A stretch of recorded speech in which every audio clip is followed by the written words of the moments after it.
तो दोस्तों मैं आज प्रयागराज आया हूँ और यहाँ पे व्यवस्थाओं को देख के और ये जो दिखाया जा रहा है और जो यहाँ है उसको देख के मेरे को बहुत मन किया कि वीडियो बनाऊँ। मेरे साथ आज सुनील भारद्वाज जी है जो कि राष्ट्रीय परशुराम परिषद के आप चेयरमैन हैं, करेक्ट? संस्थापक हैं। यहाँ की व्यवस्था देख के मैं अपने बारे में जितना भी मैं अब तक यहाँ 1 घंटे से घुमा हूँ तो यहाँ की जो व्यवस्थाओं को देख के इतना खुश हुआ कि मेरे को रहा नहीं गया। और हमारे बीच हमारे भाई साहब है। भाई साहब थोड़ा सा इसके बारे में बताइए, ये संघ करता क्या है?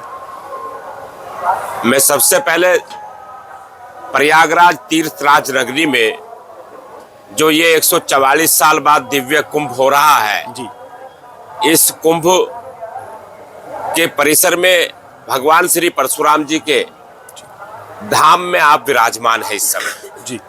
और ये राष्ट्रीय परशुराम परिषद का महाशिविर है और इसी में 3 काज भगवान परशुराम जी के हो रहे हैं जी।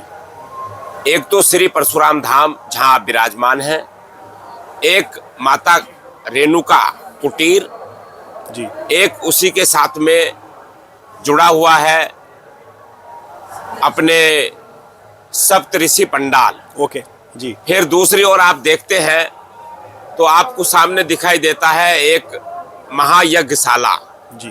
फिर आपको अगला चीज दिखाई देती है श्री परशुराम पंडाल। ओके, वो श्री परशुराम कथा पंडाल है। और फिर इधर दिखाई देता है आपको जो सप्तऋषि कुटीर का जो जी दिखाई देता है ये।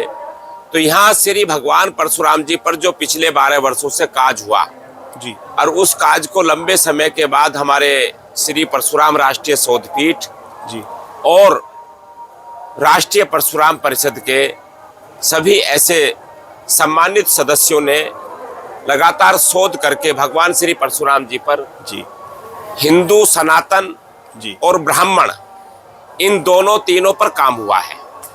काम सारा भगवान श्री परशुराम जी पर है जी।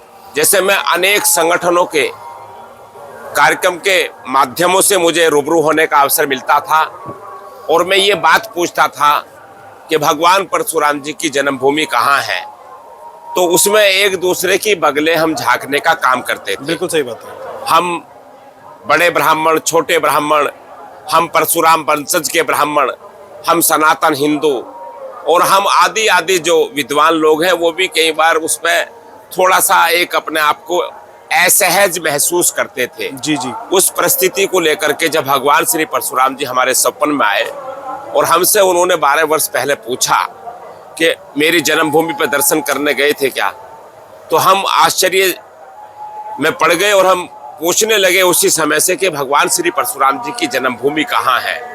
तो ये मैंने किस्सा इसलिए आपको बताया कि ये मेरे जीवन की एक बड़ी घटना घटी। बहुत अच्छा। तो और उसी में राष्ट्रीय परशुराम परिषद की स्थापना हुई और उसी में श्री परशुराम राष्ट्रीय शोधपीठ की स्थापना हुई जी। तो भगवान श्री परशुराम जी के जीवन पर जब शोध प्रारंभ हुआ तो उनकी जन्मभूमि 2 दर्जन स्थानों पे आई। 2 दर्जन स्थानों को फिर ये संकट हुआ कि एक कौन सी है इनमें से जहां अवतरित जहां हुए वो। जी जी। तो जैसे उत्तर प्रदेश में 5 स्थानों की बात हुई, मध्य प्रदेश में बात हुई, राजस्थान में बात हुई, हरियाणा में बात हुई, गोवा में बात हुई, कर्नाटक में बात हुई, केरल में बात हुई, हिमाचल में बात हुई, अरुणाचल में बात हुई। तो ऐसी आदि आदि राज्यों में भगवान परशुराम जी की उन स्थानों पे मुझे जाने का और मैं समझने की कोशिश करी विद्वानों के साथ जाकर के कि जन्मभूमि कौन सी है ये। तो उसके बाद जब ये सब 2 दर्जन स्थानों पर लंबी बहस चली और मैराथन हरिद्वार में 3 दिवसीय यानी के 72 घंटे अनवरत, रात को कोई विश्राम किसी ने नहीं किया, विद्वानों ने नहीं किया। अच्छा। तो उस पर बड़ी चर्चा हुई कि उसमें चर्चा होने के बाद उसमें जगत गुरु शंकराचार्य जी और हमारे पूज्य राम भद्राचार्य जी, उन सारे आदि आदि संतों का हम सबको मार्गदर्शन मिला और विद्वानों ने अपनी अपनी बात रखी। तो उसके बाद वहां पर हमारे 2 भगवान श्री परशुराम जी की जन्मभूमि पर अंतिम निर्णय होने जा रहा था कि 2 जगह में से ही एक होनी है अभी। तो उसके बाद में फिर ये अवसर मिला काशी विश्वनाथ की धरती पर जगत गुरु शंकराचार्य जी की अध्यक्षता में और देश के बड़े विद्वान कामेश्वर उपाध्याय जी, उन्होंने उसका पूरी अध्यक्षता करी और उन्होंने संचालन किया उसका। उसमें भगवान श्री परशुराम जी की जन्मभूमि घोषणा हुई और वो जन्मभूमि की घोषणा वो इंदौर जानापाऊ मध्य प्रदेश में फाइनल हो गई। ओके। उसको भारत सरकार के माननीय गृह मंत्री जी। श्री अमित शाह जी ने उसको पूरा जान करके वहाँ पूजन किया जी। और वहाँ उनका 108 कुंडीय महायज्ञ वहाँ पर संपन्न हुआ और वहाँ मुख्यमंत्री श्री शिवराज सिंह चौहान जी की अध्यक्षता में वो कार्य संपन्न हुआ।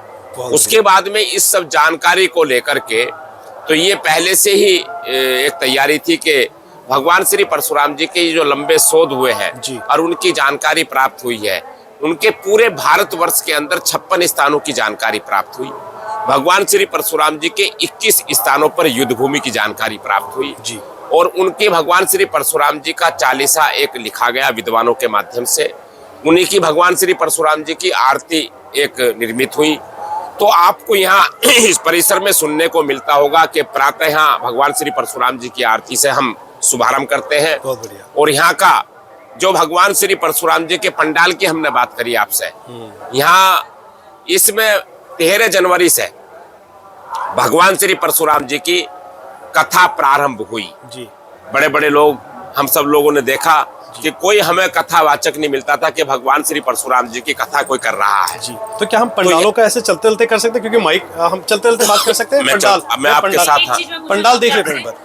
ये संसद दिल्ली में कहाँ से चल रही है? ये दिल्ली में इसके प्रदेश अध्यक्ष है और तो वो धर्मेंद्र जी हैं अभी, और हमारे परशुराम इसके राष्ट्रीय परशुराम परिषद के 2 विंग हैं।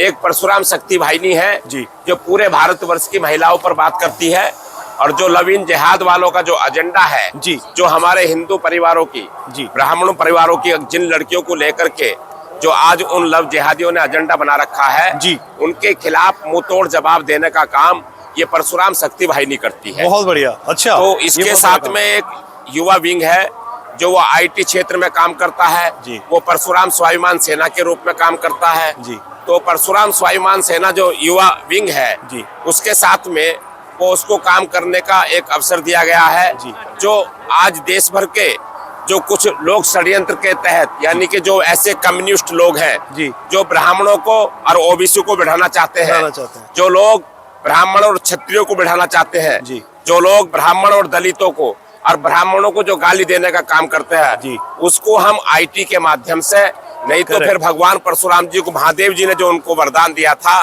भगवान परशुराम जी को, वो वरदान है फरसु।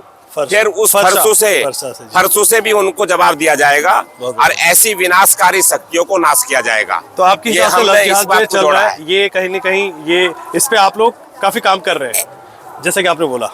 इस पर एक काम नहीं हो रहा, इस पर कई तरफ काम चल रहा है, तो उस पर कई विंग काम कर रहे हैं। लेकिन जो पहला चरण हमारा है तो भगवान श्री परशुराम जी का जो युद्ध का रूप आप देखते हैं, ये जो चित्र हमारे सबकी आंखों के सामने आया, जी जी जी, तो ये भगवान श्री परशुराम जी का रूप जो है जी, इसमें हमें देखने को मिलता है केवल ये रूप ही दिखाया गया। हाँ जी। ये युद्ध भूमि का रूप है उनका जी। जब 21 राक्षस राजाओं का वध किया भगवान परशुराम जी ने तत्कालिक समय में, और वहाँ जो ऐसे लोग थे जो अताताई थे, राक्षस राजा थे जिन्हों का आतंक था पृथ्वी पर, उनका सत्यानाश करने का काम भगवान श्री परशुराम जी ने किया और वो रूप उनका वो है।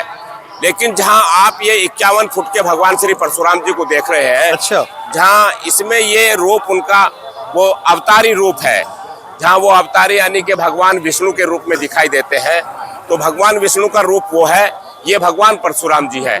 हमने इसे निकालने का काम किया और इसको आज यहाँ से कम अभी लगभग ऐसा आकलन है कि 50 लाख लोगों के पास ये भगवान श्री परशुराम जी का विष्णु का रूप ये अवतरित होकर के और सोशल मीडिया के माध्यम से, सेल्फी के माध्यम से, IT के माध्यम से ये जा चुका है। फिर ये आप देख रहे होंगे अलग अलग चित्र लगे हुए हैं जी। ये भगवान परशुराम जी के उन 56 स्थानों का संस्करण किया गया है और इन भगवान श्री परशुराम जी के जीवन पर जो ये परशुराम चालीसा आया, परशुराम जी की आरती आई, तो ये सारे उसको हम इस गैलरी के माध्यम से दिखाना चाहते हैं और बताना चाहते हैं उन सनातन परिवारों को, हिंदू परिवारों को, कि वे जाने कि भगवान श्री परशुराम जी हमारे सनातन और भारतीय संस्कृति के हमारे उनके भगवान थे, वो ना के किसी एक समाज के थे जी। तो भगवान विष्णु के वो अवतार 6वें रूप में आए, उन्होंने ऐसी चीजों को यहाँ पर प्रदर्शन करने का और बताने का हमें अवसर। ये पंडाल आपने देखा होगा, ये कथा का पंडाल है जहाँ से पहली बार भगवान श्री परशुराम जी की कथा प्रारंभ हो रही है और वो हमारे देश के सनातनियों के और भारतीय संस्कृति के रूप में इस कथा पंडाल से ये भगवान सूर्य परशुराम जी की कथा ये प्रथम पार यहाँ से हो रही है। आप लोग इतने बड़े समाज में अपनी बात को फैलाते हैं, क्या आपने कभी भगवान श्री परशुराम जी की कथा सुनी है? नहीं। लेकिन इस परिसर में आपको भगवान श्री परशुराम जी की कथा का भी श्रवण करने का अवसर मिलेगा। क्या बात है, तो ये राष्ट्रीय परशुराम परिषद ने इसको रखने का एक प्रयास किया है। ये भगवान विष्णु जी ने, भगवान परशुराम जी ने, ये हम उनके निमित्त हैं, हम कुछ नहीं करने वाले हैं, केवल हम निमित्त मात्र हैं।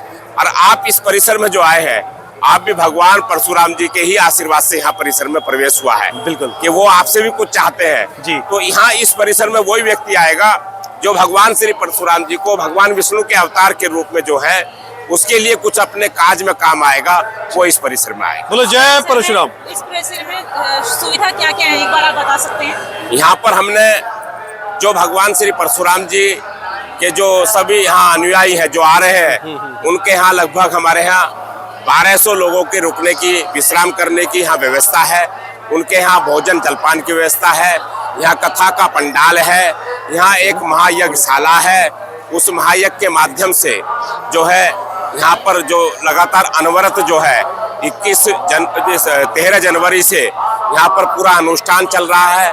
और यहाँ इसी परिसर में यहाँ जो रुकने का अपने जो सप्तऋषि पंडाल है, इसी रखने में श्री परशुराम धाम है, इसी में यहाँ पर मारेनु का कुटीर है, ये सब रुकने के स्थान है।